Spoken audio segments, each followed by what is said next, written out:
montón, vieron hasta el final y se quedaron un montón, así que gracias. Yo siento como que por ahí es la necesidad, ¿no? Como que hay historias o cuentos o maneras de que tienen una necesidad y otras que tienen otra, ¿no? O sea, como que antes había hecho, por ejemplo, Línea 137, que era un documental sobre la violencia de género, y claramente no se podía abordar desde la ficción. O sea, es como que siento que cada historia o cada cosa que una necesita contar necesita unas herramientas o otras. Esta siempre fue pensada como una película muy corrida de la realidad, rozando lo fantástico, el terror psicológico, y no podía ser abordado desde un lugar documental.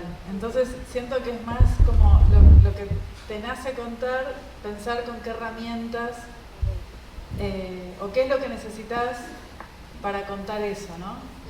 Como que nace desde ese lugar. ¿Y por qué Cadáver Exquisito es tu primera película? ¿Por qué elegiste esta historia?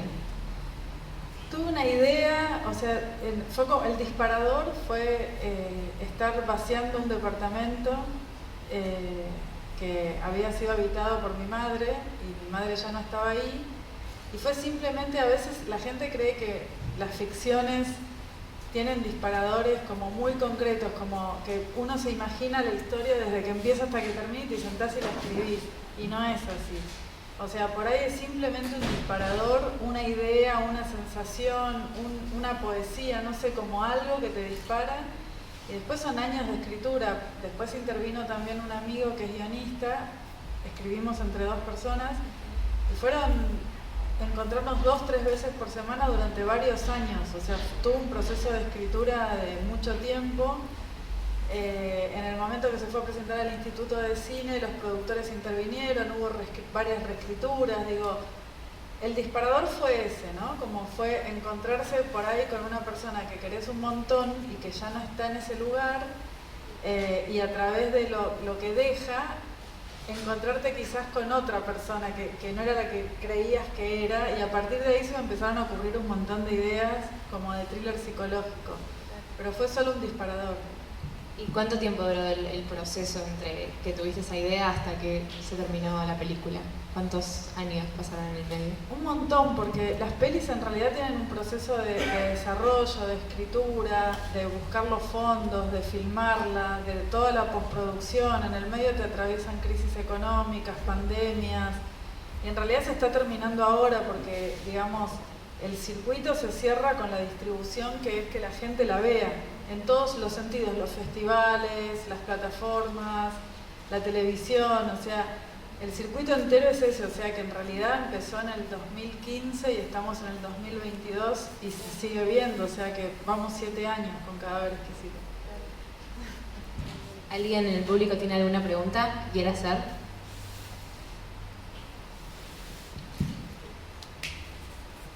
¿Cuánto hay, o si hay algo del mundo así medio de David Lynch dentro de la película? Porque me lleva por lo menos a pensar un poco en Mulholland Drive.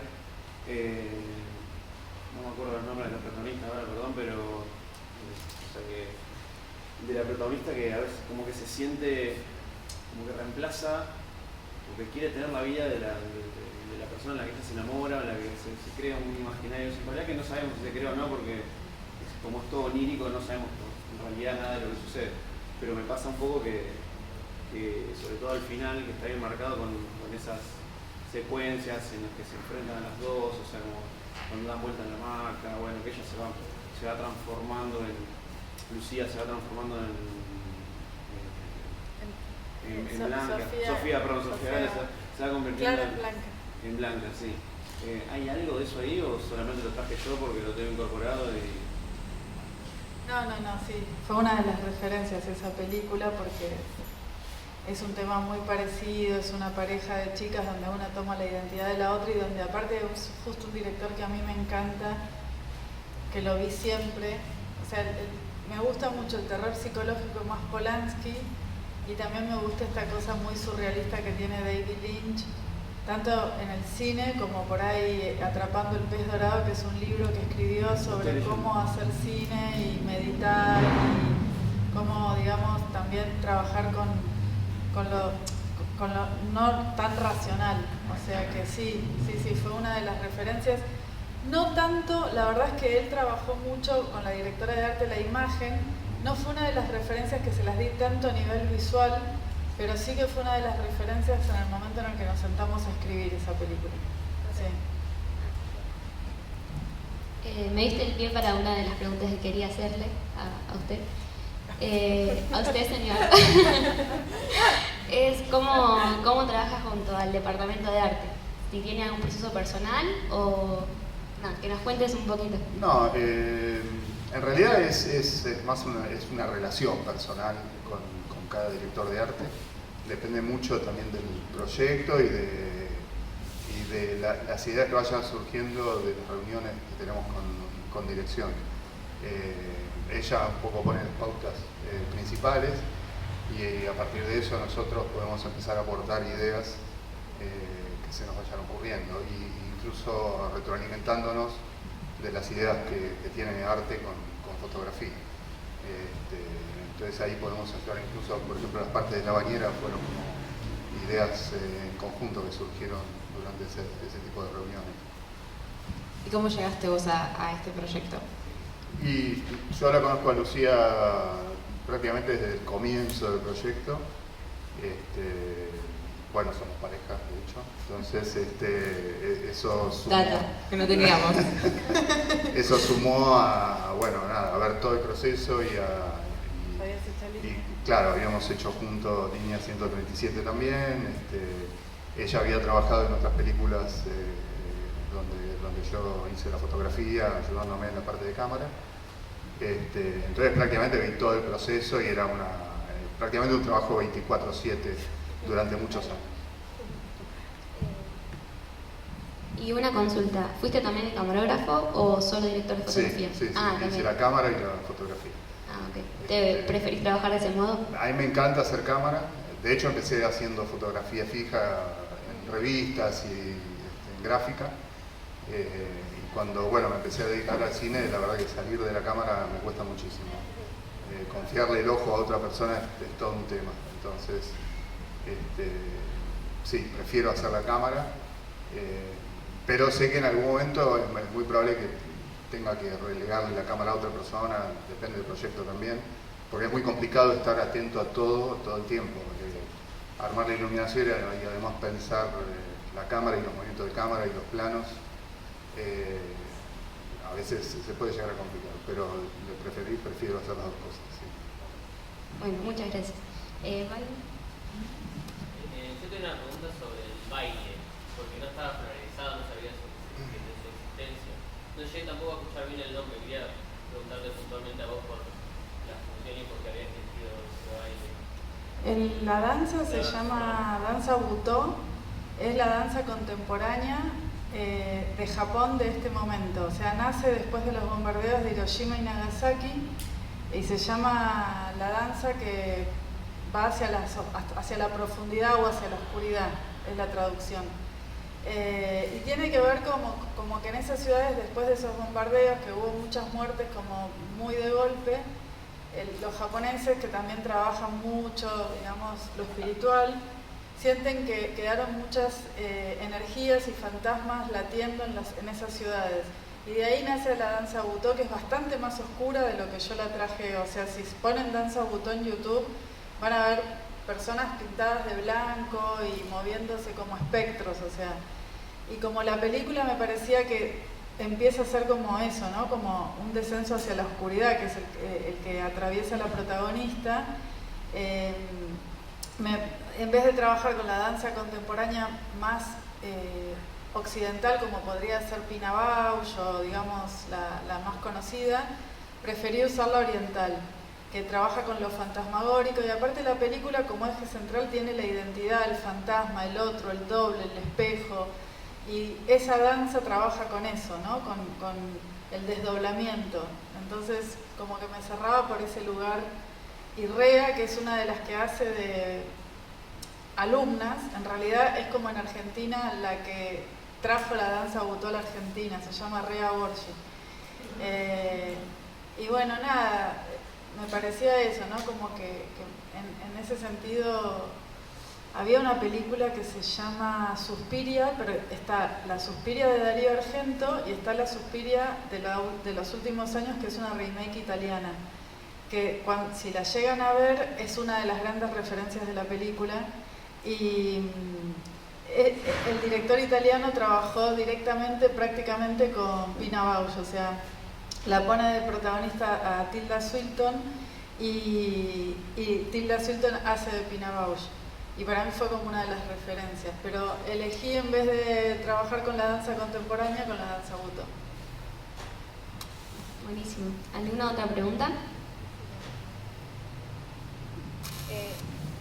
Yo te quería preguntar sobre el trabajo de Sofía y Nieves en la película. ¿Cuánto fue en la construcción de estos personajes y el vínculo que tienen entre ellas? ¿Cómo fue, ¿no?, ese proceso creativo? ¿Cuánto aportaron ellas? ¿Cuánto fueron pautas tuyas o cosas que estaban establecidas desde el guión? Eso, a ver, un poco.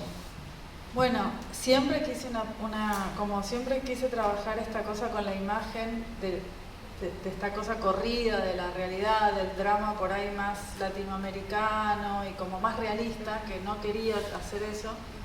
Siempre quise que la protagonista, que la coprotagonista sea albina, pero no conseguí actriz albina, me costó mucho tiempo. De hecho, no es actriz, o sea, se animó a actuar. Así que trabajamos un montón antes del rodaje. Hubo muchos encuentros entre ellas dos, entre las tres, trabajando la letra, actuando, armando las coreografías de las escenas de sexo como para pensar cómo las íbamos a armar en el set con la gente, pero como que las coreografiábamos y lo dejábamos ahí y dejábamos como el tema de la desnudez para el momento donde se tenga que filmar. El equipo era prácticamente casi todo femenino, era el 80-90% eran mujeres, y en el momento de hacer esas escenas se sacaba, o sea, quedaba la gente indispensable, cámara, sonido y yo en el set, o sea, como... y la verdad que se generó entre ellas como muy buena onda, como mucha complicidad, o sea, como...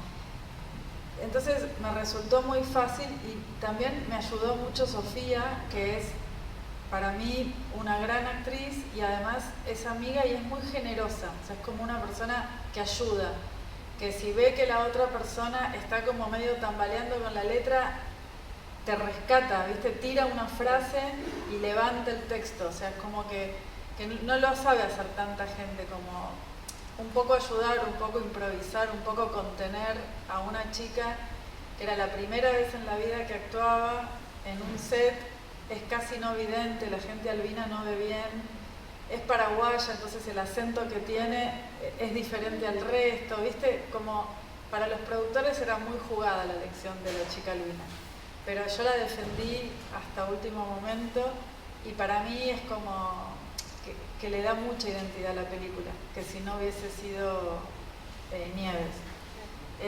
Así que nada, fue jugado, pero estoy contenta. Y le agradezco un montón a Sofía que me haya ayudado tanto. Sí, hablando de la personalidad de la película, te quería preguntar si sentís que a partir de esta hora de usar el ficcional nació alguna marca personal tuya que quizás ya la conocías o la pudiste descubrir ahora, que quisieras seguir manteniendo, o tal vez no, es una curiosidad. Sí, o sea, como que yo también vengo de la foto fija, o sea, también estudié dirección de fotografía y vengo de la imagen, más que del guión, ¿no? O sea, es como... Y lo que me di cuenta es que hay algo un extrañamiento que tengo en la mirada o en la manera de generar historias, porque ahora escribí otro guión y no es fantástico, pero también tiene como algo que tiene que ver como eso, ¿no? Como un extrañamiento, ¿no? Como si las situaciones que son cotidianas de repente no son tan cotidianas, como que se tuercen un poco. Y ahora no creo que sea una película fantástica ni que recorra festivales de cine fantástico como hizo Cadáver Exquisito, pero tampoco va a ser un drama muy cotidiano, porque no me sale, no sé, es como que sin querer termino torciendo un poco las situaciones. No, que es curioso que digas eso viniendo del documental, ¿no? Como lo completamente opuesto a mostrar la realidad tal cual es. Sí, sí, quizás por eso, cuando quiero trabajar con la realidad tal cual es, hago documentales. O sea, que la ficción para mí dispara algo que tiene más que ver con la poesía, con lo onírico, con... Ahí hay una directora que me gusta mucho, francesa, que también, que ahora no me acuerdo bien el... ¿Eh? No, Agnès Varda, no, ella es documentalista. No, la que está ahí, que ahora no me acuerdo bien el nombre, que también trabaja con el cine fantástico. Y me gusta eso, ¿no? Como jugar más con lo sensorial. ¿Alguien tiene alguna pregunta para hacer? Con respecto a la fotografía, ¿por qué todo tan blanco? Claro, obviamente hay referencia obviamente a blanca, digo, pero digo, hay una sensación como que eso tan limpio todo el tiempo es como que es incómodo, ¿sabes? No sé, se busca, era buscar incomodidad de que todo fuese tan, no sé, todo muy blanco, muy limpio, mucha luz, y no está quemada la imagen, digo, todo lo contrario, o sea, está muy cuidada y, o sea, esa era la búsqueda de generar esa que hay sensación de limpieza y sin embargo como que sea incómodo. Sí, en realidad, o sea, obviamente sí, que lo blanco tiene que ver con Nieves, que es albina, pero también tenía que ver con la personalidad del personaje, que es calculadora y fría, en contraste con lo que es el personaje de Sofía, que empieza con mucho más colorido y desordenado, incluso justamente con arte también. El espacio que habita Sofía es más desordenado y más caótico y lleno de color, y el de Nieves es como mucho más austero y casi en blanco y negro, ¿viste? Con poco color. Y para también marcar esas personalidades y la transformación que va sufriendo el personaje de Sofía, va desapareciendo el color de la vida del personaje y se va transformando en esa cosa casi en blanco y negro. Sí. Tiene que ver más con las personalidades, o sea, aunque tiene la referencia visual, pero es más con las personalidades de los personajes.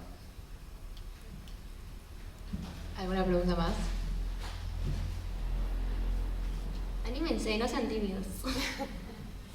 Yo tengo una curiosidad que me surgió ahora que hoy volviendo a ver la peli, cuando Clara llega a la casa de Blanca por primera vez después de enterarse de que podría estar embarazada y ella está en coma, que le empieza a revolver el armario y hay como una gran mancha de humedad. ¿Eso es a propósito? ¿O fue...? Porque la primera vez que la vi no le presté atención y cuando la vi recién digo, podría ser una re metáfora esa, pero no sé si fue a propósito. Sí, era como una metáfora de algo que se empezaba a romper, a oscurecer. Hay que decir algo que no lo conté, que es que el guión real tenía 120 páginas. El concurso de guión que gané para filmar esta película es que presenté un guión de 120 páginas y en el momento que nos pusimos a filmar habían pasado 2 años, porque el instituto tarda 2 años en generar la burocracia y ya, bueno, nada, lo de siempre de Argentina, ya la inflación se había comido la mitad del presupuesto, yo en un momento casi devuelvo el premio porque dije, no voy a poder filmar la película que escribí. Entonces, de esas 120 páginas, terminamos filmando 80. Entonces, se recortaron un montonazo de situaciones, de escenas, y por ejemplo, esa mancha iba creciendo en relación a cómo el cuerpo de Nieves se iba degradando. Había muchas más escenas del pasado de ellas dos. Había todo un comienzo que nunca se filmó, o sea, hay un montón de cosas que yo ahora digo, bueno, me gusta más el guión que la película, honestamente. Claro. Pero no me arrepiento de haber hecho la película, o sea, ahora me sentiría mal si hubiese devuelto eso y no hubiese hecho la película, así que, pero hay muchas respuestas que tienen que ver con ese recorte, o sea, que con todo lo que no se filmó. Yo te quería preguntar si La Bañera tiene alguna relación como estas que decís de la mancha de humedad, o si qué función cumple que sea tan representativa de la película, el agua en la bañera. No, la verdad que ahí siempre pensamos como la sensación de sumergirse en el agua, del relax y también porque Nieves empieza a experimentar con la oxitocina, que la oxitocina es una droga que genera el propio cuerpo y que existe en la vida real y que la generás en situaciones de placer. Y su tesis como bióloga o bioquímica es generar una oxitocina química que no genere el dolor que genera la que se usa actualmente en la medicina, porque se usa para inducir a los partos. Y ella empieza a probar con ella misma, cosa que estuve investigando y hay gente que lo hace, o sea, se puede snifar, la podés inducir con el suero, y genera una dilatación en los vasos sanguíneos que en contraposición con el agua muy caliente te puede dar un paro cardíaco. Entonces había como una explicación de por qué le da un paro cardíaco al personaje. Pero no es que haya una metáfora onírica, tenía más que ver con la parte narrativa de la película. Y el secreto es que no es agua, es una mezcla de agua y leche para que sea tan blanca. Con respecto al tratamiento sonoro de la película, los climas y bueno, la música en general, la ambiental, ¿con quién se trabajó? ¿Cómo fue tu propuesta para esa parte? Trabajé con una chica muy joven, que era la primera vez con la que yo trabajaba, pero que ya viene trabajando, que se llama Natalia Spinner, que es la hija del director Fernando Spinner, que ya había trabajado mucho con el padre y en otras películas. Y a mí me encanta ella como solista, ella tiene sus bandas y hace música y además ya había escuchado otras bandas sonoras de otras películas. Y le di varias referencias. La más puntual me acuerdo que es de la banda sonora de La doble vida de Verónica de Kieslowski, es como la referencia más puntual.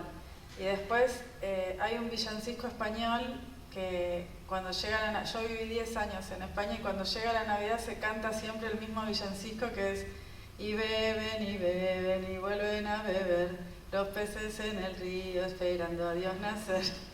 Bueno, ese era como, yo le dije, yo quiero que la madre le cante esto, pero Nati me dijo, bueno, voy a armar yo, vamos a armar algo parecido a eso, pero que no sea ese villancico. Entonces yo le iba tirando referencias y ella las agarraba y armó la banda sonora. Igual a mí me importa, como que siento que el cine es muy esa unión entre el sonido, la música, la imagen, todo eso es el cine. O sea, es como que cuando se junta todo se genera un algo que no es la música por separado, el sonido por separado, la imagen por separado.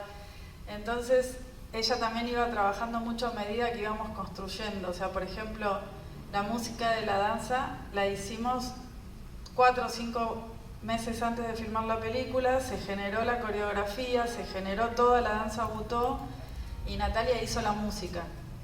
Entonces la música y la danza se hicieron antes que la película. O sea, y después eso, ¿no? Como que también en el montaje, que duró 6 meses, también iba viendo escenas y en función de las escenas iba reconstruyendo la banda sonora.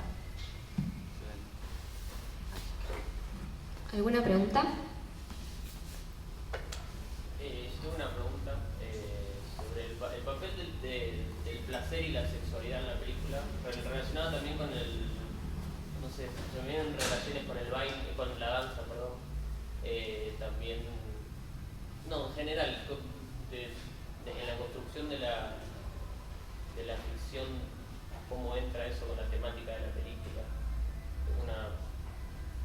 Siempre lo pensamos con esto de que Nieves es bioquímica y está trabajando con la oxitocina, que es la droga del placer. Y entonces a partir de ahí había, ¿no?, como una búsqueda del deseo, del placer, del no placer, del vacío, ¿no? Como que todo giraba un poco en torno, desde ese personaje, en relación a eso, a la oxitocina. Y después Sofía o Clara empieza como a tomar la personalidad de la otra y entonces entra un poco en su mundo. O sea,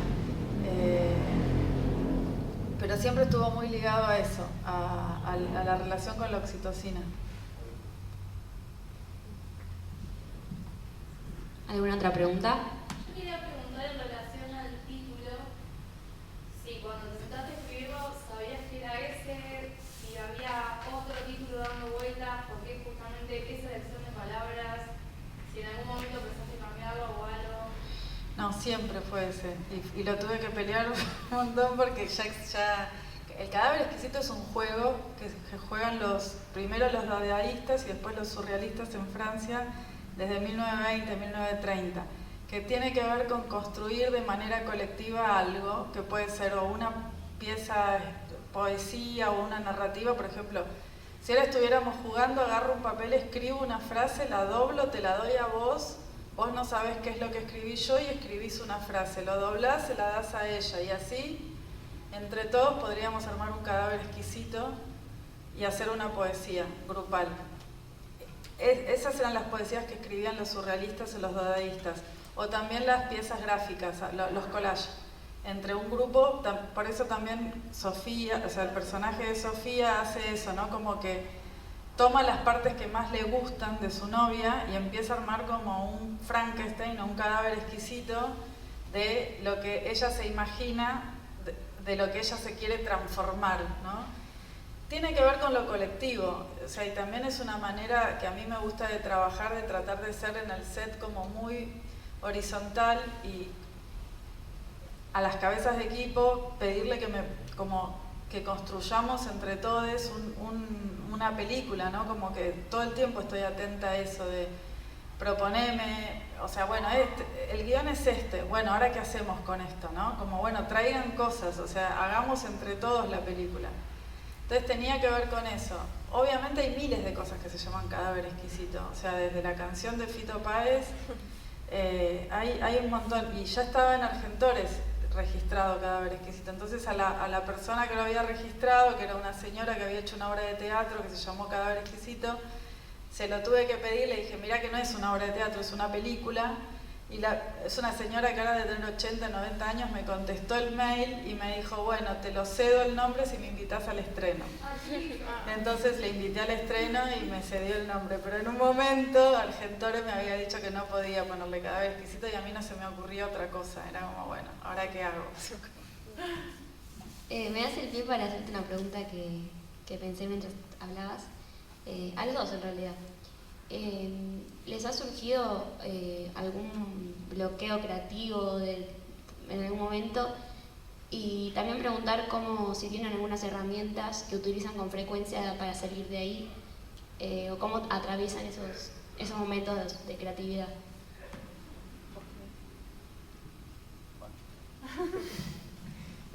Sí, a veces puede salir y a veces no. Desgraciadamente pasa eso.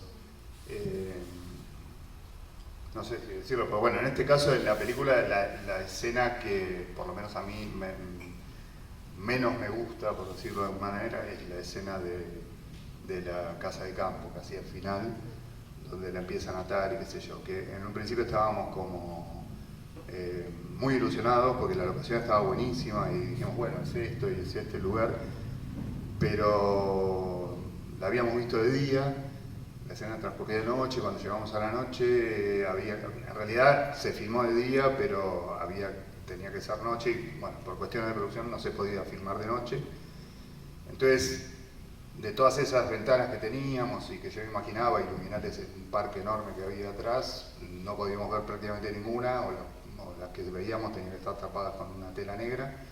Entonces como que quedamos reducidos a un espacio demasiado marrón, demasiado amarillo, ¿viste? Que no tenía nada que ver con lo que veníamos haciendo.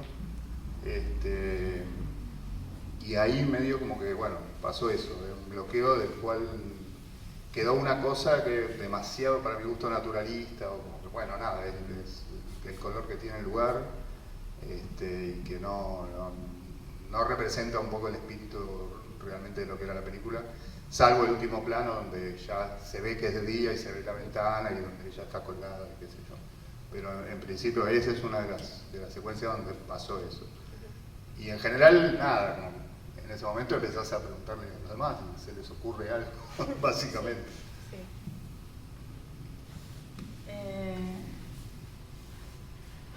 No, No, yo directamente cuando me bloqueo digo, bueno, pues devolvamos el premio, sí, directamente.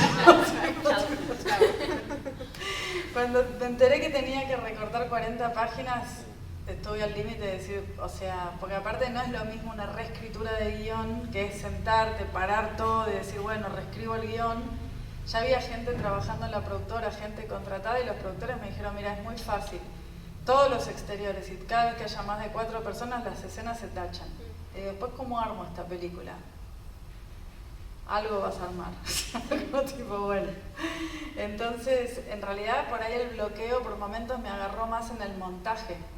Porque, bueno, ya estaba filmado todo, no se podía volver a ningún lugar a filmar nada, se habían desarmado todos los decorados, o sea, ya...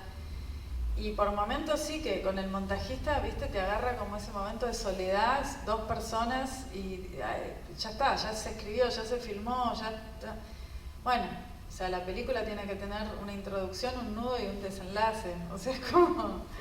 Y ahí sí que en vez de los 3 meses que pensábamos que iba a durar, duró 6 el montaje. Pero bueno, lo terminamos, yo creo que lo terminamos sacando de alguna manera, o sea, no sé, a veces por ahí parás un poco, la dejás descansar aunque sea una semana, se la das a ver a gente de confianza, escuchás devoluciones, dejás que la cabeza, viste, como que se aleje un poco, porque a veces estás tan metida dentro del proyecto que no la ves, o sea, pero por ejemplo, yo desde que preparo el set y está la cámara puesta y digo acción y lo mismo al final, cuando veo que la escena termina y digo corte, dejo mucho tiempo, o sea, como... Y hasta esas colas las usamos, o sea, prácticamente todo lo que se filmó, casi el 95% de lo filmado está en el corte final, lo cual es rarísimo, o sea, en general se dejan muchas escenas afuera, pero es que no tenía mucho para dejar. Lo que sí cambié el orden, o sea, como que fui cambiando el orden de cómo estaba en el guión. Por curiosidad, ¿cómo era en el guión el trayecto original? Era muy diferente, era otra introducción, era muy, o sea, en realidad se despertaba en un cajón cuando la estaban velando a Nieves, tipo Kill Bill, y le agarraba un paro cardíaco adentro del cajón y recién ahí iba al hospital. Y después del pasado, de la pareja, había muchísimas más situaciones donde vos entendías, por cosas que veías del pasado, entendías un poco más por qué el personaje de Sofía empieza como a trastocarse tanto, ¿no? Como que llegabas más a ese lugar. Yo siento ahora que de repente hay cosas que no se explican muy bien y que tienen que ver un poco por no entender el pasado de esa pareja. Pero como en la escuela me dijeron que las excusas no se filman, esto lo puedo decir en las entrevistas, lo puedo decir en las charlas, o sea, la película es esa y ya está. O sea, ¿Sentís que fue una reescritura de que el montaje fue una reescritura de la película? Sí, re. O sea, el montaje suele ser una reescritura. Es muy difícil que el montaje sea tan lineal como el guión que escribiste. Tenés que tener la suerte de haber podido filmar todo, que en Argentina últimamente no pasa. ¿Pero estás conforme con la película? Sí, sobre todo por ser la primera. Yo creo que hicimos magia entre todo el equipo, la verdad. O sea, por ser la primera, por haberme arriesgado con un tema que en general, digo, el deseo... Rafael Spregelberg, uno de los actores, el que hace... El que al final aparece haciendo el shibari, que es lo de las sogas, él es un dramaturgo bastante muy conocido acá y me decía que le gustaba la película porque como que el deseo como tema es un tema bastante poco, no el sexo, sino el deseo, es un tema poco trabajado y muchísimo menos por las mujeres.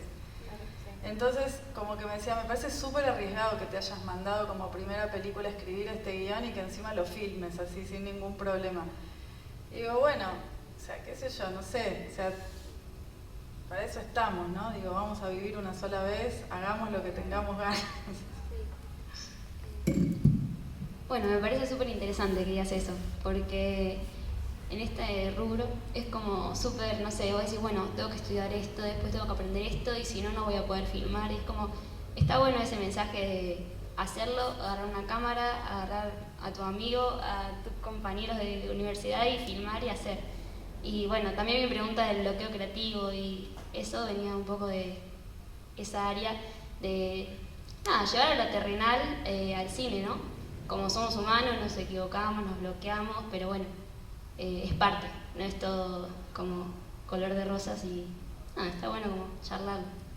Obvio, sí, siempre mejor hacer que no hacer. Porque aparte, obvio que antes uno hace cortos, ejercicios, documentales, digo, hay un proceso. Pero si no haces nunca nada por el miedo que tenés a equivocarte, y es peor. O sea, es como que al final no vas a hacer nunca nada, ¿no? Como... ¿Público? ¿Alguna pregunta? Con respecto a los actores varones que aparecen, Nico García y el mismo Spregelburg, ¿hicieron un casting o los tenés de otro lado? ¿Has trabajado antes con ellos de otro lado? El casting lo hice yo. O sea, amo el teatro. Casi que mis dos pasiones son tanto el cine como el teatro. Y miro muchísimo teatro. Entonces a Rafael lo tenía muy visto del teatro. A Nico de 7 Cajas. Y un poco así. Lorena Vega fue mi profesora de teatro y la venía viendo en teatro básicamente. Analía Causeiro, bueno, de miles de muchas pelis y también del teatro. No sé, sí, como que lo hice yo el casting un poco. La peli también me parece que está ahí del melodrama tiene algo muy teatral la película. Y me parece que estaba bueno traer gente que no sea tan de la... Por ejemplo, la persona que es más de la televisión es Sofía. El resto está más ligado a las artes escénicas teatrales que a la televisión. Y bueno, era un poco como el corte, ¿no? Como venir por ese lugar. Se nota mucho la expresividad de los lenguajes corporales y cómo ellos están llevando sus cuerpos ahí. Muy bueno. Incluso la mamá, que es Albina, también. Ella sí que era actriz. O sea, y ella es cantante y viene del teatro también. Sí, a mí me gusta mucho el teatro. ¿Alguna pregunta más? ¿Cómo le está yendo a la peli afuera? Parece ser, no sé si se pensó así, pero parece ser como una peli que se puede entender en un montón de culturas y países de una manera más o menos homogénea. No sé si eso fue pensado así. Como no hay tanta argentinidad, por decirlo de alguna manera, me estoy tomando mate, haciendo cosas como de acá, la peli es argentina y no es brasileña o uruguaya. Si fue pensado así en un principio y nada, si eso tuvo alguna repercusión afuera, si lo ve como algo positivo o negativo para venderla afuera. Por ahí tiene que ver con que fue lo primero de ficción que filmé, ni bien volví de 11 años en Barcelona. Entonces me parece que, y me fui de muy chica también, o sea, es como... No es que pensé en la distribución cuando estaba escribiendo la película. No, la verdad es que no. Pero salió así, y lo que sí pasó es que entró en ese lugar que se llama Blow Window, que es la sección de género fantástico de Ventana Sur, del mercado Ventana Sur, que ahora se hace dentro de poquito. Y un agente de ventas inglés dedicado al cine de terror y fantástico la compró antes de que se filme. Entonces, como que ya entendimos de entrada que evidentemente había algo por el dossier que habíamos armado, las fotos, el guión y todo, que tenía un corte fantástico. Y medio que nos salvó este hombre, porque obviamente quedamos en rojo cuando la terminamos de filmar en Argentina, y con las ventas que se hicieron, sobre todo, se vendió muy rápido en plataformas en Estados Unidos y en Europa, muy Alemania, Europa del Norte. Y bueno, y gracias a eso terminamos como de salir a flote y no quedar endeudados. O sea, pero sí, por suerte se vendió mucho en plataformas afuera. Ahora estoy tratando de que haya algún lugar en América Latina donde también, o sea, estuvo 3 meses en Cinear después de que se estrenó acá en cines, pero me gustaría ahora que se pueda ver en alguna plataforma acá también. O sea, lo que pasa que, bueno, el agente de ventas es inglés y la verdad es que la movió mucho más en Europa y en Estados Unidos que acá. Quizás por eso, ¿no? Porque no tiene un corte muy latinoamericano. Quizás me parece que por ahí tuvo que ver con eso la distribución. Por ahí si hubiese habido cosas más latinoamericanas le hubiese sido más difícil, me parece. Sí. Coincido. Es una historia bastante universal, o sea, creo. Sí, la obsesión es algo muy universal. Dijiste que Blanca no es actriz, ¿no? ¿Cómo tuviste que llevar eso? ¿Tuviste más ensayo en el momento de dirigir? ¿Te costó más?